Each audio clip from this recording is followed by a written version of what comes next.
जितेंद्र सिंह यांच्याकडून परीक्षा सुधारणा विधेयक 2026 लोकसभेमध्ये विधेयक सादर होत असतानाच विरोधकांचा गदारोळ। महत्त्वपूर्ण विधेयकावरती सभागृहात चर्चा करा। लोकसभा अध्यक्ष ओम बिर्लांचा सभागृहात सदस्यांना या संदर्भातला सल्ला। विधेयकावरती चर्चा होणं आवश्यक। लोकसभा अध्यक्ष ओम बिर्ला यांची प्रतिक्रिया। राज्यसभेचं कामकाज 2 वाजेपर्यंत स्थगित। सभागृह स्थगित झालं त्यानंतर केंद्रीय गृहमंत्री अमित शहा यांच्या दालनात बैठकीला केंद्रीय मंत्री जे.पी. नड्डा, पियुष गोयल, किरेन रिजिजूही उपस्थित। मंत्रिपदाचा राजीनामा दिल्यानंतर आज धर्मेंद्र प्रधान संसदेत आल्यावर सत्ताधारी खासदारांकडून त्यांचं स्वागत। नवे शिक्षण मंत्री प्रल्हाद जोशी आज सभागृहात उत्तर देणार। या अनुषंगानं प्रल्हाद जोशींनी काल अधिकाऱ्यांची बैठक घेतली। शिक्षण खात्यासंदर्भात खासदारांनी विचारलेल्या प्रश्नांची ते आज उत्तरं देतील। बिहारमध्ये आंदोलनकर्त्यांवरती AK-47 ने गोळ्या झाडल्या। राहुल गांधी यांचा हा आरोप। शेकडो लोकांना अटक करून त्यांच्यावरती FIR दाखल। विद्यार्थ्यांवरती FIR दाखल करणार नाही असं मोदी म्हणाले होते। मोदींनी दिलेल्या वचनाचं काय झालं? राहुल गांधींचा हा सवाल। काँग्रेस खासदार पवन खेरा यांच्याकडून राहुल गांधींचं रिट्विट करण्यात आलं। मोदी सरकारने या देशातील तरुणांविरोधात उघड युद्ध पुकारलं। विद्यार्थ्यांवर आधी पॅलेट गनने गोळीबार, आता AK-47 ने गोळ्या झाडल्या। रिट्विटमध्ये पवन खेरा यांचा केंद्र सरकारवरती हल्लाबोल। बिहार बंद दरम्यान AK-47 ने गोळीबार करणाऱ्या पोलीस अधिकाऱ्यांचं निलंबन। अभिषेक पटेल असं गोळीबार करणाऱ्या पोलीस अधिकाऱ्याचं निलंबन। गोळीबाराचा व्हिडिओ सोशल मीडियावरती व्हायरल झाला। आंदोलनामध्ये पोलीस आणि निदर्शकांमध्ये चकमक देखील झाली होती। पोलीस आणि विद्यार्थी दोघांच्या भूमिका तपासा। शांतीपूर्ण मार्गाने विरोध करण्याचा अधिकार। तर दिल्लीमधील विद्यार्थ्यांवरील लाठीचार्जवरती सुप्रीम कोर्टाची ही टिप्पणी। पेपरफुटीवरील फास्ट्रॅक कोर्टातील सुनावणी पहिल्याच दिवशी लांबणीवरती। सीबीआयकडून वकील गैरहजर राहिले त्यामुळे सुनावणी लांबणीवर। कोर्टानं डायरेक्टर प्रॉसिक्युशनला नीट पेपर लीक प्रकरणासाठी वकिलाची नियुक्ती करण्याचे निर्देश दिले। परीक्षांमध्ये सुधारणेसाठी टास्क फोर्सची स्थापना। मोदींची ही घोषणा। हायपॉवर टास्क फोर्सची स्थापना। आधारचे नंदन निलेकणी हे अध्यक्ष। परीक्षा व्यवस्थेत तांत्रिक संरचनात्मक सुधारणांवरती आता भर दिला जाणार असल्याची माहिती। दिल्ली पोलिसांकडून अनेक सोशल मीडिया प्लॅटफॉर्म्सला नोटिसा। सूत्रांची ही माहिती। CJP आंदोलनावेळी आक्षेपार्ह आणि अपमानास्पद पोस्ट हटवण्यासाठी नोटिसा। पंतप्रधान आणि केंद्रीय मंत्र्यांविरोधातील आक्षेपार्ह पोस्ट हटवण्याची विनंती। सूत्रांची माहिती। जंतर मंतरवर झालेल्या CJPच्या आंदोलनानं नंतर सेलिब्रेशन करण्यात आलं। आंदोलनानंतरचा सेलिब्रेशन आणि डान्सचा व्हिडिओ देखील व्हायरल। सौरभ दास, आशुतोष रांकाचा डान्स करतानाचा व्हिडिओ व्हायरल झाला। भाजपचे IT सेल प्रमुख अमित मालवीय यांची विद्यार्थ्यांच्या सेलिब्रेशनवरती टीका। मोदी शहांनीच कमिशनरचा हवालदार केला। संजय राऊत यांचा मुख्यमंत्री फडणवीस यांच्यावर निशाणा। तर फडणवीस हवालदार नाही ते जनतेचे मुख्यमंत्री। नवनाथ बन यांचं राऊतांना हे प्रत्युत्तर। लाठीचार्जचे आदेश कोणी दिले? आज सरकारला प्रश्न विचारणार। खासदार संजय राऊत यांचं हे वक्तव्य। गेल्या 10 वर्षांमध्ये शिक्षण पद्धतीचं वाटोळं केलं। तंत्रज्ञानाचं युग काँग्रेसनं आणलं। तुम्ही काय केलं? राऊतांचा केंद्र सरकारला हा सवाल। अभिजित दिपके यांनी कपिल सिब्बल यांची भेट घेतली। जवळपास 25 मिनिट दोघांमध्ये कायदेशीर बाबींवरती चर्चा झाली। आंदोलकांवरील दाखल FIR मागे घेण्यासंदर्भात सरकारनं आश्वासन दिलं। यावर देखील या भेटीमध्ये चर्चा झाली असल्याची माहिती। दिल्लीमधल्या आंदोलनाच्या विजयानंतर CJPच्या अभिजित दिपके यांचा आईला फोन। आता मी तुमचा कमी देशाचा अधिक झालोय, माझा विचार कमी करा। अभिजित दिपके यांची आईला ही प्रतिक्रिया।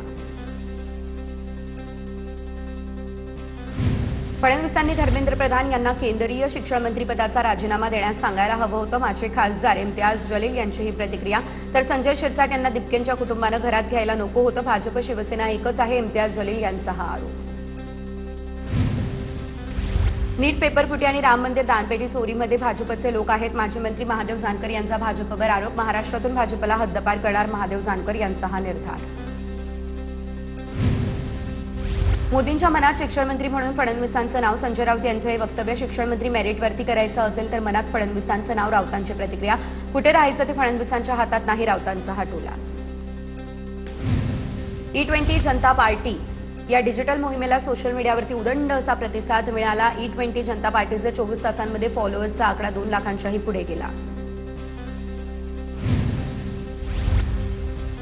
E20 जनता पार्टीचा फॉलोअर्सचा आकडा वाढला। तुमच्या दाढीला जंतर मंतरच्या पोरांनी आग लावली। उपमुख्यमंत्री एकनाथ शिंदे यांच्या टीकेवरती संजय राऊत यांचं हे प्रत्युत्तर। राज ठाकरे उद्धव ठाकरे यांच्या भेटीसाठी मातोश्रीवरती राज ठाकरे यांनी उद्धव ठाकरे यांना वाढदिवसाच्या शुभेच्छा दिल्या। मनसेच्या विद्यार्थी सेनेचा 1 ऑगस्टला 20वा वर्धापन दिन सोहळा राज ठाकरे पदाधिकाऱ्यांना मार्गदर्शन करतील। 1 ऑगस्टला सकाळी 10 वाजता रवींद्र नाट्य मंदिर या ठिकाणी वर्धापन दिन सोहळा हा साजरा होणार। गुलाबराव पाटील यांच्याकडून उद्धव ठाकरेंना वाढदिवसानिमित्त शुभेच्छा। बाळासाहेबांनी ज्या विचारावर काम करण्यास सांगितलं त्यानुसार पुढील काळामध्ये करावं। गुलाबराव पाटलांचा उद्धव ठाकरेंना वाढदिवसानिमित्त हा सल्ला।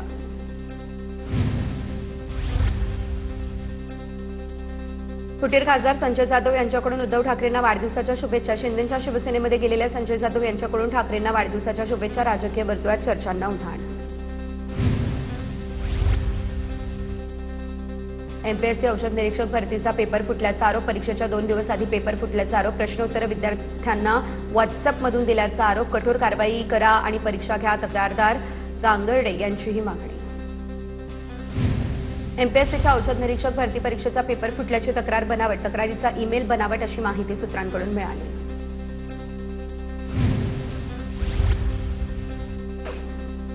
मी कोणत्याही चौकशीला सामोरं जायला तयार आहे। रोहित पवार यांच्या आरोपांवरती कौटिल्य अकॅडमी संचालक प्रवीण पाटील यांचीही प्रतिक्रिया। एमपीएससी कथित औषध निरीक्षक भरती पेपरफुटी प्रकरणी रोहित पवार तुकाराम मुंडे यांची आज भेट घेणार, तर पोलीस महासंचालक सदानंद दाते यांना संध्याकाळी 6 वाजता भेटणार असल्याची देखील माहिती। महाराष्ट्रातील उर्वरित जिल्हा परिषद आणि पंचायत समिती निवडणुकांसंदर्भात आज सुप्रीम कोर्टामध्ये सुनावणी। निवडणुकांचं वेळापत्रक सादर करण्याचे कोर्टाचे निर्देश। आज निवडणुकांच्या तारखांबाबत स्पष्टता होण्याची देखील शक्यता।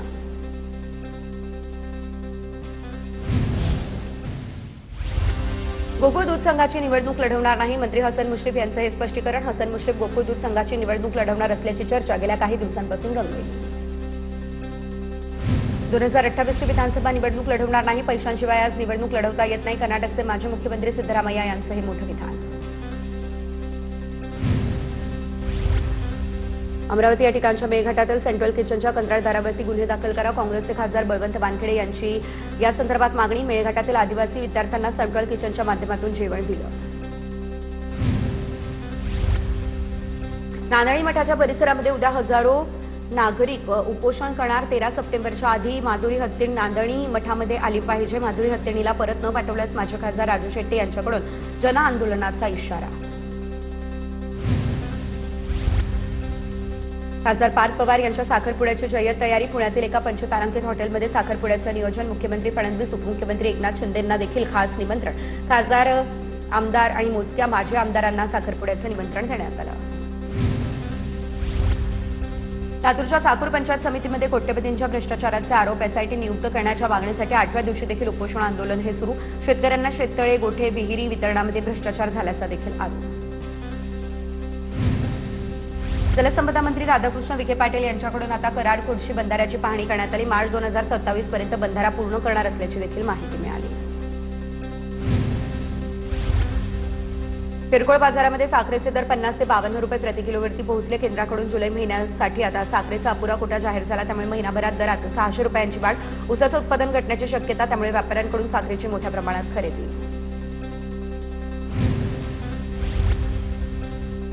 अमेरिका इराणमधील तणाव कमी झाला, त्यामुळे आंतरराष्ट्रीय बाजारात कच्च्या तेलाच्या दरामध्ये टक्क्यांहून अधिक घसरण झालेली आहे। ब्रेंट क्रूडच्या दरामध्ये 91.89 डॉलर प्रति बॅरलवरती हा दर आलेला आहे। जागतिक बाजाराला मोठा दिलासा यामुळे मिळाला आहे।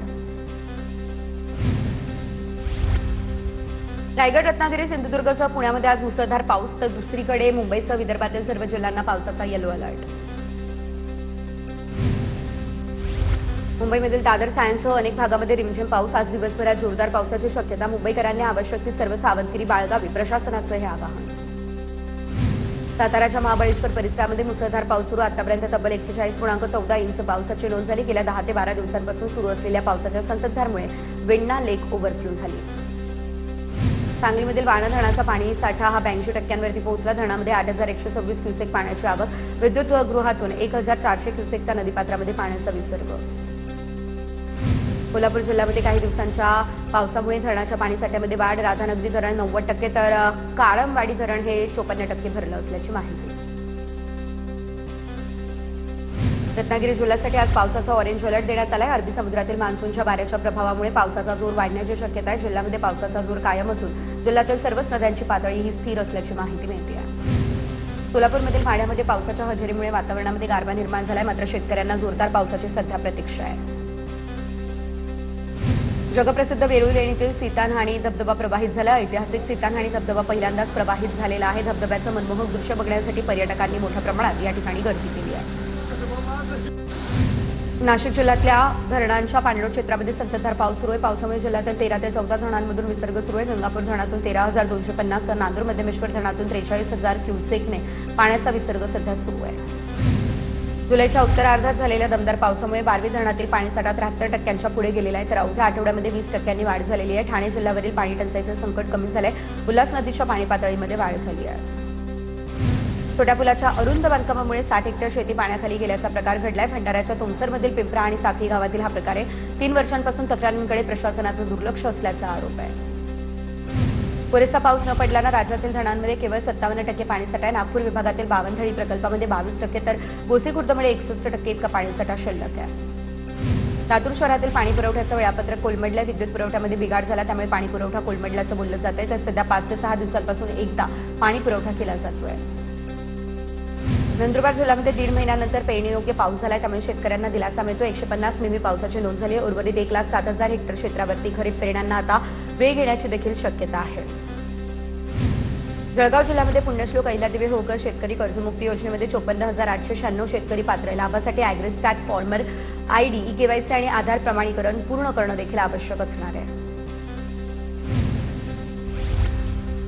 सोलापूरच्या करमाळा तालुक्यामध्ये तूर उडीद कोळपणीला वेग आलेला आहे, तर तण काढण्यासाठी सध्या बैलांद्वारे कोळपणी केली जाते.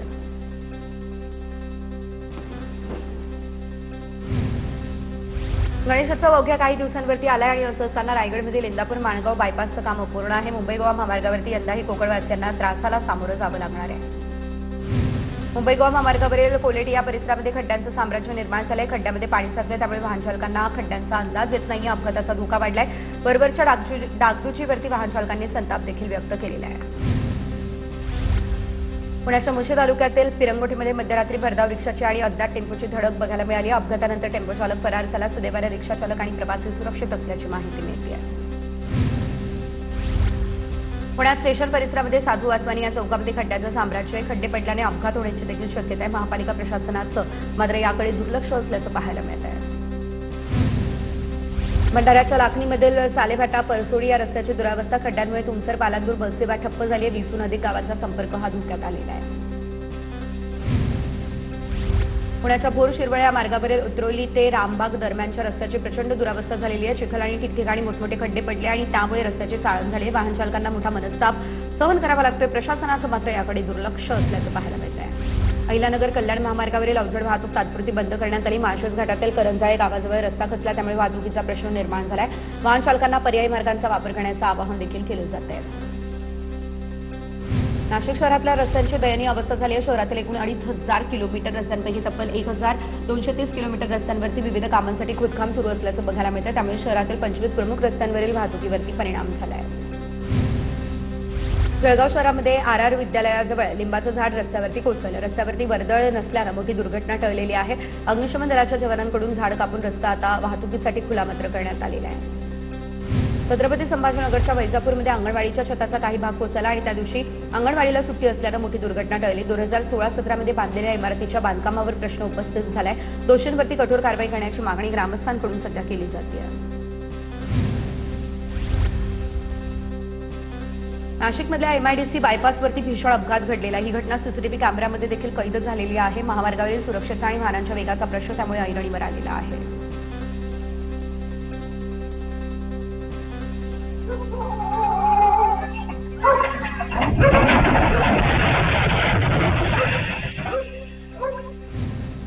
बीड शहराजवळच्या पालवण शिवारामध्ये एका अनोळखी महिलेचा मृतदेह आढळलाय. मृतदेहाची ओळख पटवण्याचं काम सध्या सुरू आहे. बीड पोलिसांचा तपास या संदर्भात सुरू आहे.